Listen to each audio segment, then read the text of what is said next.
Hello दोस्तों, आज की इस वीडियो में हम बात करने वाले हैं लार्ज इंटेस्टाइन की। इसमें हम डिटेल में देखेंगे कोलोन को। दोस्तों कोलोन जो है वो चार पार्ट में डिवाइडेड है। Ascending colon, transverse colon, descending colon and sigmoid colon. इनमें से जो ट्रांसवर्स कोलोन और सिग्मोइड कोलोन है, इनके पास अपनी एक मेजेंट्री होती है और इसीलिए they are covered by peritoneum. बाकी के दोनों हैं ascending colon and descending colon, ये एक्स्ट्रा पेरिटोनियल होते हैं, यानी कि ये फिक्स्ड होते हैं, ये मूवेबल नहीं होते। दोस्तों अब बात करेंगे डिटेल में असेंडिंग कोलोन के बारे में। इसकी लेंथ होती है 5 inches. It extends from cecum at the level of ileocolic junction to inferior surface of liver, hepatic flexure या colic flexure। यानी कि ये सीकम जहाँ पे इलियम खुल रही थी सीकम में, वहाँ से लेकर पूरे राइट हिपेटिक फ्लेक्सर यानी कि जो अंडर सरफेस ऑफ लीवर है वहाँ पे जब असेंडिंग कोलोन ट्रांसवर्स में कन्वर्ट होती है वहाँ तक एक्सटेंड करती है। Its posterior surface lies on 3 muscles, iliacus, quadratus lumborum and transverse abdominis. और ये तीन ही नर्व्स को भी क्रॉस करती है from below to upward. Nerves का सीक्वेंस है lateral cutaneous nerve of thigh, यानी कि सबसे नीचे ये मिलेगी, फिर इलियो इंग्वाइनल नर्व और फिर इलियो हाइपोगैस्ट्रिक नर्व। दोस्तों ये इंपॉर्टेंट है, 3 मसल 3 नर्व, ये याद रखिएगा। इसके बाद है it is anteriorly related to coils of small intestine and right end of greater omentum. Ascending colon is related to coils of small intestine and right end of greater omentum. अब बात करते हैं दोस्तों डिटेल में transverse colon के बारे में। सबसे पहले तो it is the longest part of large intestine. It is approximately 20 inches long, plus ये मोस्ट मोबाइल पार्ट भी होता है। Transverse colon extends from right colic flexure to left colic flexure. Right colic flexure is slightly lower level and left colic flexure is slightly upper level. That is why the right colic flexure is located in right lumbar region of abdomen, whereas the left colic flexure is located in left hypochondrium। यानी कि जो right वाला junction है वो थोड़ा नीचे है, जो लेफ्ट वाला जंक्शन है वो थोड़ा ऊपर है। इस वजह से जो राइट साइड है वो तो राइट लंबर में लाई कर रहा है जो कि थोड़ा नीचे है, जबकि लेफ्ट हाइपोकॉन्ड्रियम थोड़ा अपर रीजन है एब्डोमेन का। स्ट्रिक्टली स्पीकिंग, अगर हम बिल्कुल पेक्युलर होकर बात करें, एकदम स्ट्रिक्टली बात करें, तो जो ट्रांसवर्स कोलोन है, जैसा कि उसका नाम सजेस्ट कर रहा है कि वो एकदम ट्रांसवर्स होनी चाहिए, लेकिन रियलिटी में ऐसा नहीं होता है, वो रफली ट्रांसवर्स होती है। असल में उसका जो मिड वाला पार्ट है वो थोड़ा सा हैंग करता है, यानी कि इसकी जो टोटल ओवरऑल अपीयरेंस है वो एक हैंगिंग कोइल के जैसी है, जिसमें जो मिडिल वाला पार्ट है वो थोड़ा सा डिप करता है नीचे, और उसकी जो लोएस्ट लेवल जाती है उस पार्ट की, वो जाती है eight the level of umbilicus, यानी कि जो मिड से है ये अम्बिलिकस तक एक्सटेंड करता है।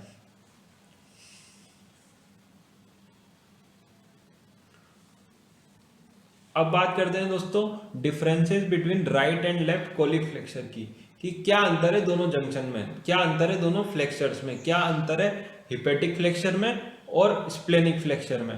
दोस्तों सबसे पहला अंतर तो लोकेशन का जो हम पढ़ चुके हैं, राइट लंबर, और जो लेफ्ट वाला है वो लेफ्ट हाइपोकॉन्ड्रियम में, यानी कि राइट वाला थोड़ा सा लोअर होता है पोजीशन में और जो लेफ्ट वाला है वो हायर होता है। इसी तरह से यही अंतर हमें लेवल में भी देखने को मिलता है कि जो राइट वाला है उसकी लेवल होती है L2 वर्टिब्रा, यानी कि लोअर है थोड़ा, जबकि जो लेफ्ट वाला है उसकी लेवल थोड़ी हायर होती है T12 वर्टिब्रा। वैसा क्यों?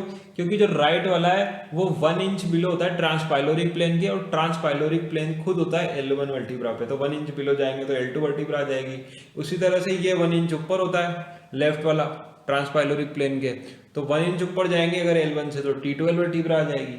तो इस तरह से आप ये लेवल याद कर सकते हैं। इसके बाद करते हैं एंगुलेशन की। तो एंगुलेशन यानी कि मोड़, टर्न। तो यहाँ पे जो राइट वाला है वो थोड़ा सा वाइडर टर्न होता है, जबकि जो लेफ्ट वाला है वो बहुत ही शार्प टर्न होता है, एक्यूट टर्न होता है। यानी कि लेफ्ट यानी कि स्प्लेनिक फ्लेक्सर जो है, इसी में सबसे ज्यादा ऑब्स्ट्रक्शन के, इन्फेक्शन के भी चांस होते हैं as compared to right junction या राइट फ्लेक्सर या हिपेटिक। बात करें अटैचमेंट विद डायफ्राम की, तो right colic flexure is not attach to diaphragm, whereas the left colic flexure is attach to diaphragm. और ये आपको स्प्लीन वाले टॉपिक से याद पड़ जाएगा, फ्रेनिको कोलिक लिगामेंट, ये स्प्लीन के साथ भी रिलेशन बना रहा था और यहाँ पे भी है। असल में ये स्प्लीन के साथ रिलेशन बनाता है, सिर्फ अटैचमेंट नहीं है। अटैचमेंट तो फ्रेनिको कोलिक यानी फ्रेनिक यानी कि डायफ्राम से, और कोलिक यानी ट्रांसवर्स कोलोन, और ट्रांसवर्स कोलोन का भी कौन सा पार्ट, लेफ्ट कोलिक फ्लेक्सर वाला पार्ट। तो दोस्तों ये अटैचमेंट शो करता है। तो ये थे दोस्तों differences between right and left colic flexor. अब बात करते हैं दोस्तों रिलेशंस ऑफ ट्रांसवर्स कोलोन की। तो एंटीरियर रिलेशंस की बात करें तो ग्रेटर मोमेंटम है और एंटीरियर एब्डोमिनल वॉल है। और पोस्टीरियर रिलेशन की मैं बात करूं तो वो है second part of duodenum, head of the pancreas and coils of jejunum and ileum. दोस्तों यहाँ पे गौर करिएगा, एंटीरियर रिलेशन में लिखा है हमने एंटीरियर एब्डोमिनल वॉल, यानी कि ड्यूरिंग ऑपरेशन जो ट्रांसवर्स कोलोन है वो सीधे एंटीरियर एब्डोमिनल वॉल को होल करने के बाद ही मिल जाता है। तो इसलिए किसी और ऑर्गन के पास जाना नहीं पड़ता, जो ट्रांसवर्स कोलोन है वो इजीली ऑपरेट की जा सकती है। दोस्तों थर्ड पार्ट है डिसेंडिंग कोलोन। इसकी लेंथ होती है 10 inches. It extends from left colic flexure to the front of external iliac artery at the level of pelvic brim where it becomes sigmoid colon, यानी कि शुरू तो होगा लेफ्ट कोलिक फ्लेक्सर से और बाद में पेल्विक ब्रिम पे ज्वाइन कर लेगा सिग्मोइड कोलोन को। बात करते हैं दोस्तों इसके कोर्स और रिलेशंस की।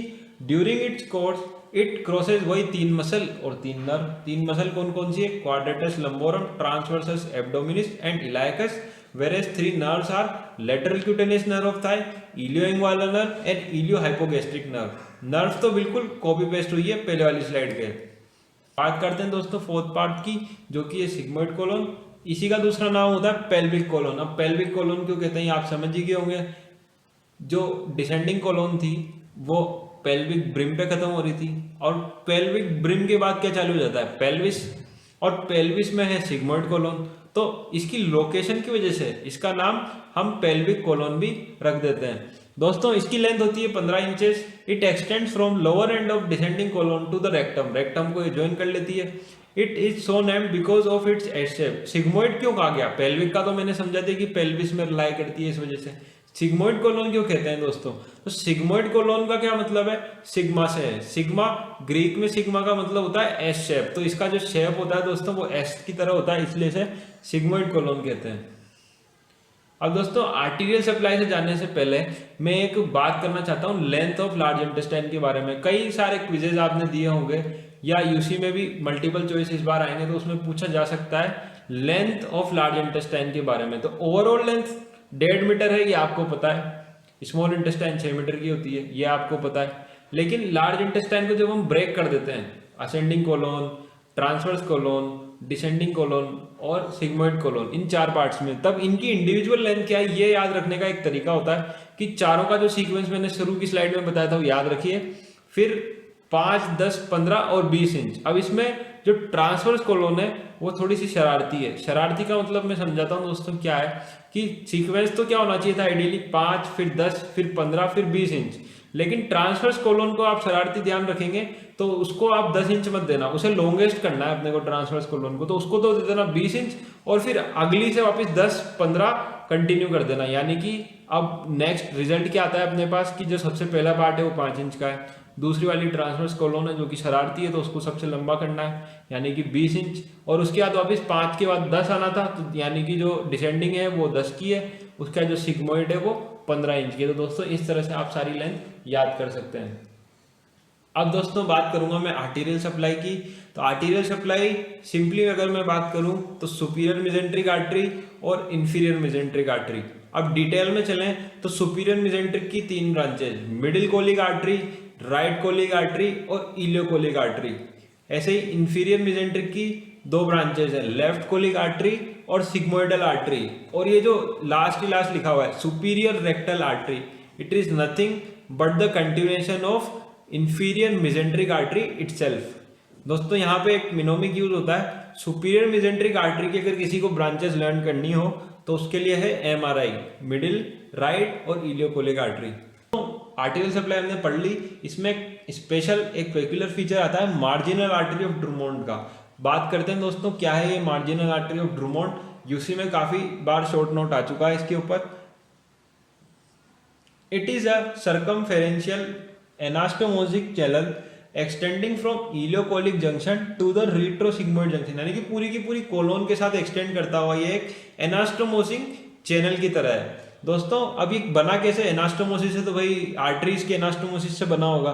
तो ये किस किस आर्टरी के एनास्टोमोसिस से बना है? तो दोस्तों ये जितनी भी आर्टरी हमने पहले पढ़ी उन सब के एनास्टोमोसिस से बना एक एनास्टोमोसिस चैनल है। यहाँ पे सारे नाम आपको मिल जाएंगे, एमआरआई मिल गई, सुपीरियर मेजेंट्रिक की सारी ब्रांचेज मिल गई, उसके बाद आपको इंफीरियर मेजेंट्रिक की भी सारी ब्रांचेज मिल गई, और पीछे हमने एक इंफीरियर मेजेंट्रिक का कंटिन्यूएशन भी पढ़ा था, उसको ध्यान रखिएगा। जो लास्ट वाला हमने पढ़ा था superior rectal vein which is the continuation of inferior mesenteric artery, वो मार्जिनल आर्टरी ऑफ ड्रूमोंड में कोई पार्ट नहीं अदा करता है, वो कोई रोल नहीं अदा करता। उसके अलावा जो ऊपर के 5 हमने पढ़े थे वो 1 to 5 सारे के सारे मार्जिनल आर्टरी ऑफ ड्रूमोंड बनाते हैं। तो दोस्तों फिर मार्जिनल आर्टरी ऑफ ड्रूमोंड एक एनास्टोमोसिस चैनल बन गया, इससे फिर वासा रेक्टा निकलेंगे और पूरी की पूरी कोलोन को सप्लाई कर देंगे। अब दोस्तों ये एनास्टोमोसिस चैनल दिखता कैसे है, इसके लिए हम देखेंगे ये डायग्राम।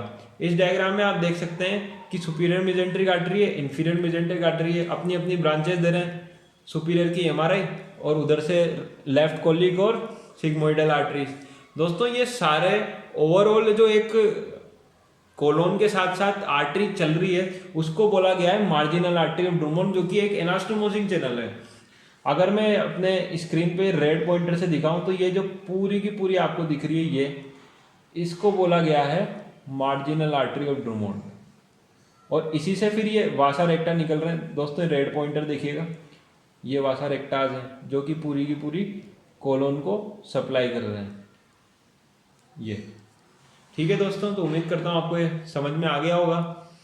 आगे बढ़ते हैं दोस्तों विनस ड्रेनेज पे। तो विनस ड्रेनेज सेम की सेम आर्टरी की तरह करस्पॉन्ड करता है। तो जाएगा कहाँ फिर Venus drainage? Superior mesenteric when में जाएगा, इंफीरियर मेजेंट्रिक वेन में जाएगा, और आपको पता ही है अल्टीमेटली कहाँ जाना है, पोर्टल वेन में।